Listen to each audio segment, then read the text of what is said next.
In this video, we're going to take the 670cc V-twin Harbor Freight engine out of this vintage French car and modify the camshaft to disable the compression reliefs. And that way we can lower the idle speed of the engine. We'll also make a few custom-made parts and take the car out for a road test so we can measure the fuel consumption. And as a bonus, we'll discover a new and potentially disastrous problem with this car. So let's get started. Okay, let's pull the engine out so I can get inside it and fiddle around with the camshaft. Now, as you can see, I've already pulled the twin carburetors and installed the lifting chain. The next thing I need to do is zip out the 4 screws that secure the drive belt shield that's underneath the car.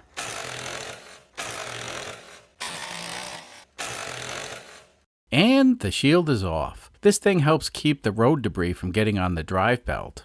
Now we need to remove the exhaust system, and to do that we need to zip out these 4 nuts. Then we need to pull this spring that holds the muffler to the rest of the exhaust system. And just to be on the safe side, let's remove the wideband oxygen sensor. And there you have it, the entire exhaust system is off the car. Now we need to remove the 4 bolts that hold this monster of a motor to the custom engine cradle. At this point, I can tilt the engine backwards just a little bit to remove the alternator belt. And finally, I can tilt the engine forward to remove the CVT drive belt. With all the obstacles removed, I can then hook the engine onto the hoist. And for this job, I'm using a 2-ton hoist to lift a tiny 100-pound engine. Meh, I use this lift for just about everything nowadays. The only thing easier than using the lift is to have someone else use the lift while you watch. And the engine's out. The engine bay seems empty, and we'll get back to that in a moment. Let's drop the engine on the work table first. Alright, this guy's ready to carve into, but let's take another look at that engine bay. So this orange wire is from the battery and feeds power to the starter. Now on this car, the battery is located all the way up front. The battery that we're using is out of a Mazda Miata, and it's a very good battery, and it's really small. Anyway, as you know, the engine's in the back of the car, and this battery has to send juice through an incredibly long 55-year-old cable that's seen better days. Now, a few episodes ago, we did an experiment to simulate what would happen if we removed the compression relief mechanism. It was a simple experiment, and all we did was increase the lash on the exhaust valves, thereby causing the compression relief gizmo not to work as intended. Anyway, when we cranked the engine over, we had this happen. Well, this proved that the starter would have difficulties cranking the engine over without the compression relief mechanism, so that was a concern. Now here's something I didn't show, and it's because I completely forgot about this issue. Anyway, watch this voltmeter. Now, to avoid any confusion, this video was obviously shot before we removed the engine. And for reference, this voltmeter is measuring the voltage at the starter on the 670 engine, and that's because it was a convenient place to make the connection. Oh yeah, and the voltage being displayed is indicating the battery is very much discharged. I'm aware of that, and keep in mind electricity and electronics are my specialty. You know, everything I say or show has to be mitigated in some degree in order to keep the audience on the right track. Otherwise, the comment section gets way out of hand. In a way, that's a good thing because it means my audience really pays attention to the details, and for the most part, they're problem solvers. But this time around, just ignore the low voltage for the moment. Anyway, when I press the start button, you can see the voltage at the starter immediately drops to about 7. Now, of course, some of the reason we see this voltage drop is because the battery is discharged. But even when the battery is fully charged, I still get a massive voltage drop from the battery to the starter. Meh, this is something I never really cared about because the engine always cranked over fine. Now that we're increasing the load on the starter by removing the compression relief mechanism, we'll need to address the voltage drop that's plagued this car since I first put it on the road. Now would be a good time to move the battery from the front of the car to the back of the car. And since we're using a high quality battery that's made for a Mazda Miata, the battery is tiny and we can tuck it into an unreasonably small space. I reckon with the shorter cables from the battery to the starter, we should completely eliminate the voltage drop, and this should help the starter crank the engine over. So, our simple project got slightly more complicated. In order to gain access to all the thingies and gizmos inside the engine, we first have to remove the CVT type clutch. I really wish removing this retaining bolt was all that was needed, but that's not the case. As you can see, the clutch is not coming off even if I actually give it some effort, which is rare. So on this Comet 94C Duster clutch, there's an extra step required in order to remove the clutch without damaging it. And you have to use this clutch puller thingamajig. Now, this special bolt came with the clutch, however the rod was something I had to make myself. This method ensures that no damage will occur to the lightweight aluminum sheaves on this clutch. A hammer or a crowbar would instantly damage this very expensive part, and that's something most people want to avoid, including myself. Okay, the clutch is off now. We can go ahead and drain the crankcase oil. This engine's on its third or fourth oil change already, and I believe it's on its third oil filter as well. This oil only has a few hours on it, and in my book, that's brand new oil. So we're going to empty it into this coffee container, which still has a few grounds in it, but that's fine. Anyway, we'll use this fresh oil to do an oil change on the lawnmower, because, well, I don't think the oil's ever been changed on that beast. So while I drain the oil, it's time for my first coffee break. So the highest tier that I offer to my patrons is the collector tier. And when you become a collector, you become eligible to receive something that was used in the production of the video series. This month, well, I'm giving away this ultra rare second generation coffee cup to a lucky member. This cup was one of the 6 that were commissioned when we hit the 100,000 subscribers a few years ago. We don't sell these cups. Instead, they're always given away. Actually, by the time this video drops, this coffee cup will be on its way to its new home. I certainly appreciate all my patrons, and I'm working on other benefits for those who join and provide support for the channel. But it takes time for me to figure out stuff because, well, I'm an idiot when it comes to social media and whatnot. Looks like we were able to harvest 2 quarts of fresh oil. Now, I'm sure the Briggs & Stratton will love this stuff.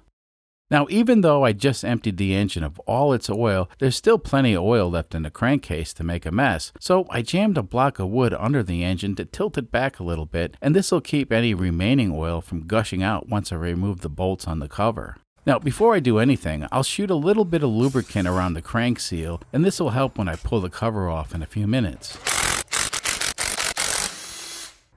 Oh, since this is a small engine, well, this is my version of blue. I reckon some of you folks will get that reference, and if you don't, well, check the comments and find out who blue is. Anyway, I never miss an episode.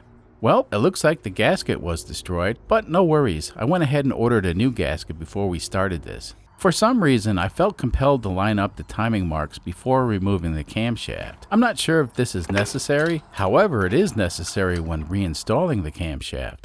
And the camshaft's out. Let's take a better look at it. Okay. Well, this is different. Now, this sort of half-moon thingy attached to the cam gear is what controls the compression relief. When the engine spins fast enough, well, the centrifugal force acts on this half-moon thingy, and it's attached to some kind of a linkage that will retract these ball bearings. These ball bearings protrude slightly, and when the engine's spinning over slowly, well, they'll bump into the exhaust valve lifter and open the exhaust valve slightly during the compression stroke. This is a very interesting mechanism. Now, some folks have suggested I modify this gizmo instead of completely removing it, and well, that's not a bad idea. My only concern is, it may take a few attempts to figure out what works, and that means I may have to pull the camshaft a few times in order to successfully modify it. Frankly, I don't think I have the time to fiddle around with weights, springs, and whatnot. Perhaps that's a job for someone who has a lot more time. I think we'll go with the brute force method and just remove all this stuff and take our chances.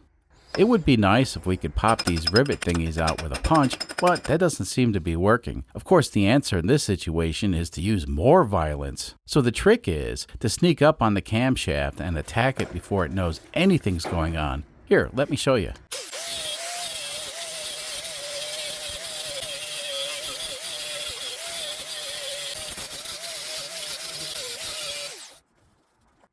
Alright, that should do it. Now we have to pull this pin to release the internal shaft thingy. This may be the hardest part. I wonder if we can just use some vice grips to pull this pin out. Let's give that a try and see what happens. I don't know. Oh, blue! This may or may not work. Okay, the pin's moving. That's awesome. And there we go. I didn't think this would actually work. Let's see if the junk will come out of the cam now. Hey, get back here. Okay, that's better. So it looks like we have a shaft and 2 balls. I'm not going there. This is a fascinating arrangement of parts. Very interesting. Now, as you can see, with all the junk removed, that leaves 2 large holes in the camshaft. I reckon these holes may damage the lifter, so I'm going to countersink them slightly. Now, the good news is these holes are on the bottom of the cam lobe, and there isn't any pressure from the valve springs pushing on the lifter as they pass by these holes. A slight chamfer should prevent any damage to the lifters. Now, there's no guarantee that this will work, but keep in mind, there's absolutely nothing on the internet that shows how to do this on a 670 engine, and this is the first video. We'll try this and monitor the situation. The good news is the engine has an oil filter, and I guess that's the good news. I reckon if we're going to have problems, we'll notice that the lash on the exhaust valve will start increasing over time, so we do have a way to monitor the condition of the camshaft and the lifters. Off camera, I thoroughly cleaned the camshaft, and now I can put some assembly lube on it and reinstall the camshaft. And again, off camera, I removed the push rods to make installing the camshaft easier. Of course, this guy cannot be installed willy-nilly, and the timing marks have to be lined up. I think most people know this, but in case you didn't, well, there you go. Oh, before I forget, I need to install this shim or thrust washer. The rest of the assembly is straightforward, and the only thing to keep aware of is the oil pump gear needs to mesh with the crank gear. So don't force the cover on if you feel some resistance. Now, off camera, I did torque the side cover bolts to spec, which is 17 foot-pounds on this engine.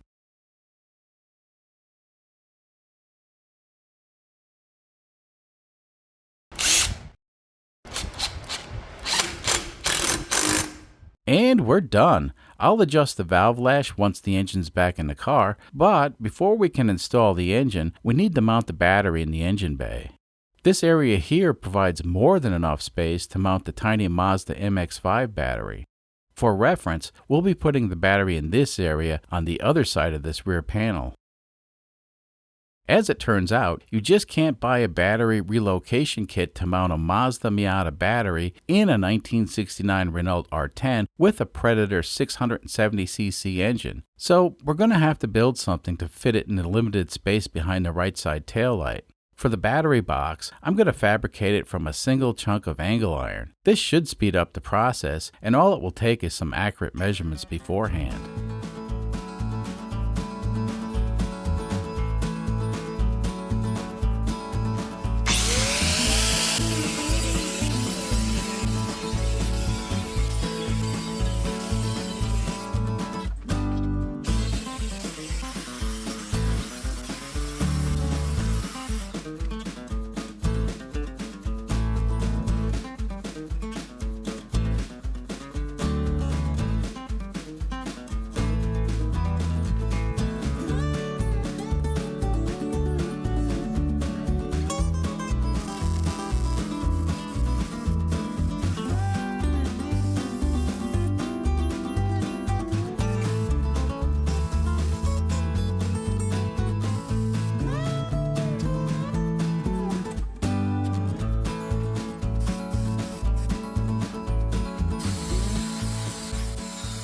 And we're done. I also welded a few brackets and doohickeys on to complete the package. This is the only battery tray in the world for a 69 Renault R10 equipped with an air-cooled 2-cylinder engine from Harbor Freight.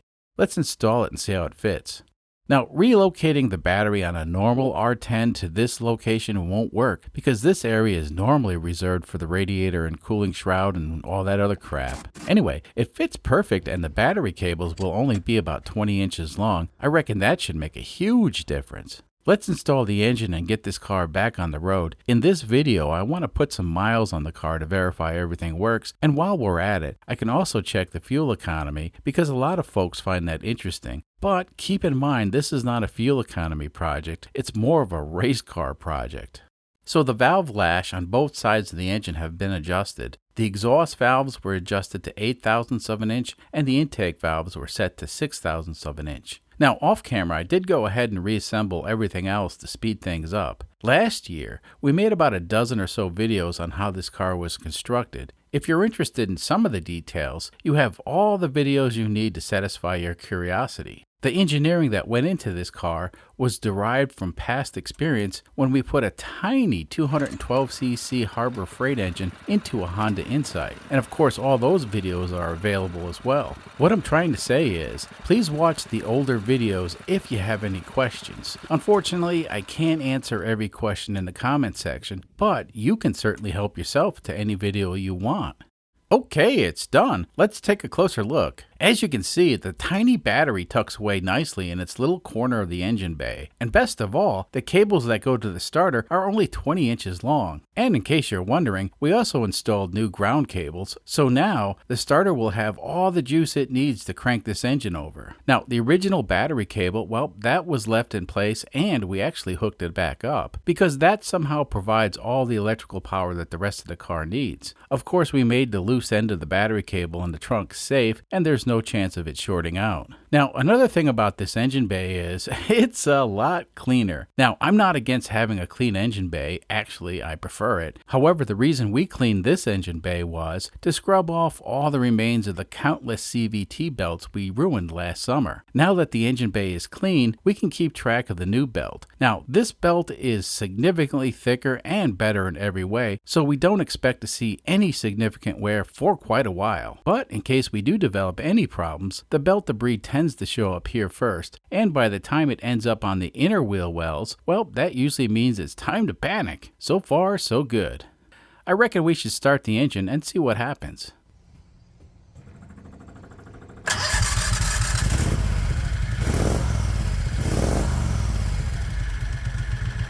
Alright, well, it sounds like the starter had zero issues spinning the engine over. And that's amazing when you consider the battery is kinda low. Anyway, as you can hear, the idle is a lot lower than it was before. Actually, it's a little bit lower than normal because, well, the engine is stone cold. Now, once again, I did set the idle adjustments by ear. You see, the nipples that we need to install on these carburetor bosses haven't arrived yet. So I went ahead and did something one of the viewers suggested and used a vacuum hose to my ear to synchronize the carburetors. Well, it's a great idea, and for the most part it seemed to work. But as a lot of you folks know, I'm partially deaf, so this was a bit tricky, and it's good enough for now. I really need to put gauges on this contraption because my eyes work better than my ears. Just barely. Alright, let's hit the road and just cruise around, burn some gas, and have some fun.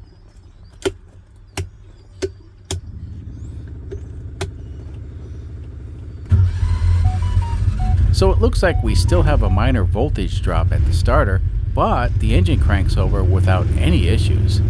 Let me goose the throttle to get the alternator working. Alright, that's better. Let's see if the new lower idle speed helps in putting the transmission into gear.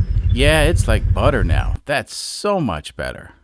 Now, unfortunately, the audio on camera B has failed and we can't hear the glorious sound of the big V twin. I reckon it's time for yet another new camera. Anyway, I'm sorry about that. Now, at the beginning of this video, I did mention we'll have some sort of disaster. Well, destiny awaits us. Let's meet it head on. Now on this ride, we're going to be checking the fuel economy of this big V-twin engine when the car is driven normally. And that means we'll be driving with the windows down and we'll try to keep the speed between 50 and 55 miles per hour. This will give us realistic fuel economy data. Now, it's super easy to jump to conclusions and assume we built this car for fuel economy, especially since we have such a tiny engine. But that's certainly not the case, and this car was not built for fuel economy. It's just a fun project that makes awesome noises.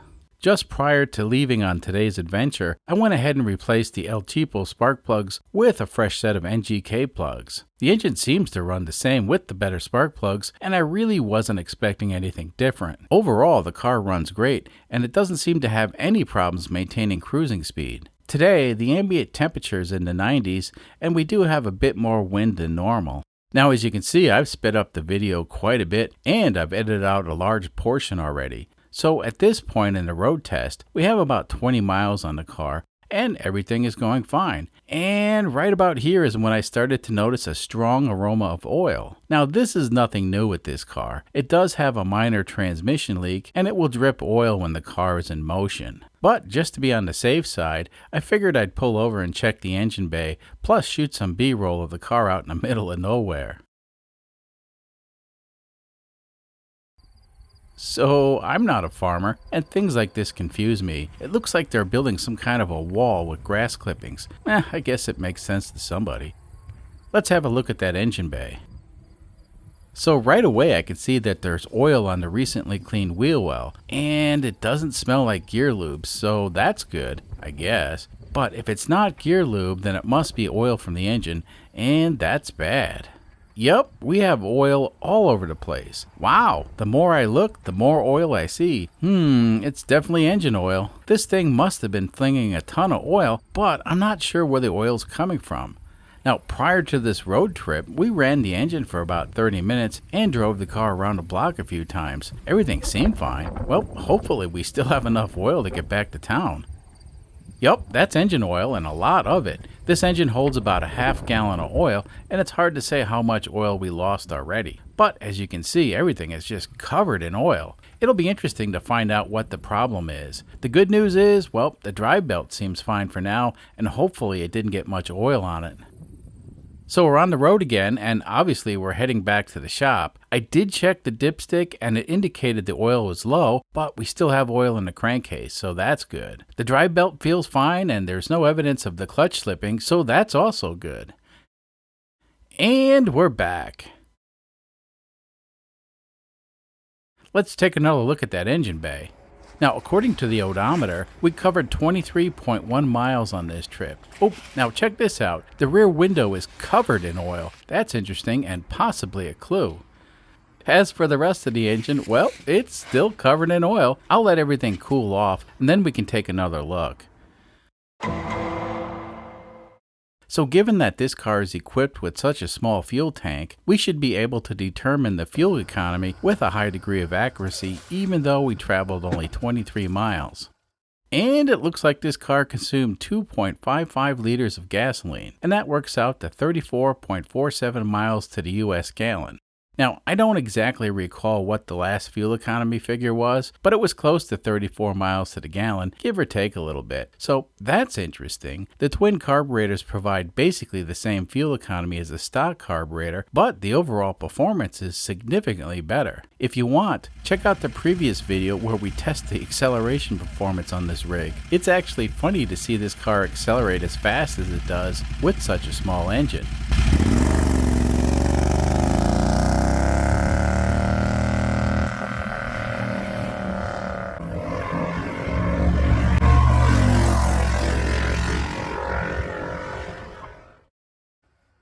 Well, it's the next day, and prior to putting the car away last night, I spent about an hour or so scrubbing and cleaning all the oil from the engine bay. And as you can see, the engine and the surrounding areas are clean again. I also went ahead and added more oil to the engine. Now, after I cleaned the engine, I did start it up to dry it off, and I saw some liquid shoot from this crankcase breather. You know, I'm not sure if that was just a bit of water that got into the breather or it was oil. Now, given the mess we saw yesterday, it kind of makes sense that if the oil was sputtering out of this crankcase vent, it would hit the rear panel and bounce back and cover the engine. At least that's my theory. Now, keep in mind, this open crankcase vent hasn't dripped any oil in the past, and if the oil is coming from this hose, well, that would be bad news. Okay, just to be on the safe side, I went ahead and connected the crankcase vent to a hose and routed it to a plastic container. That way, if this is the source of the oil leak, we won't make a huge mess again. Alright, let me start the engine.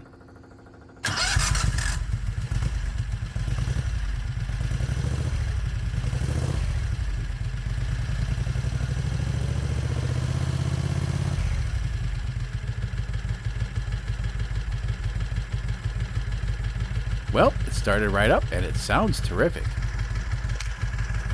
So far, nothing's coming out of the vent tube, so that's good news. Let me goose the throttle. Oh, wow, that's not good. The crankcase vent is starting to push oil. So on an air-cooled overhead valve engine, a blown head gasket will pressurize the crankcase, and any oil caught near the baffle for the vent will exit the engine with authority. I've seen this plenty of times in the past. Let's pull the oil fill cap and see how much pressure is in the crankcase.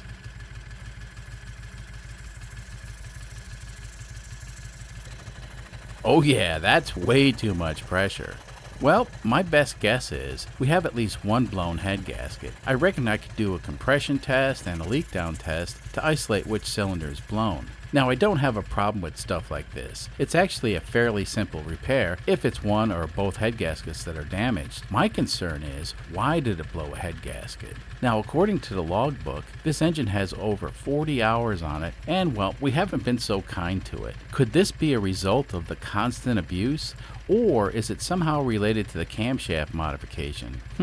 I think before I do any more speculations, I need to actually confirm that it's a head gasket, and then we can do some more speculations. Anyway, it's Saturday morning here in Kansas, and I have to get this video uploaded in a few hours, so I reckon we'll end it right here. As always, I had fun today, and I hope you did as well, and we'll see you next time. Until then.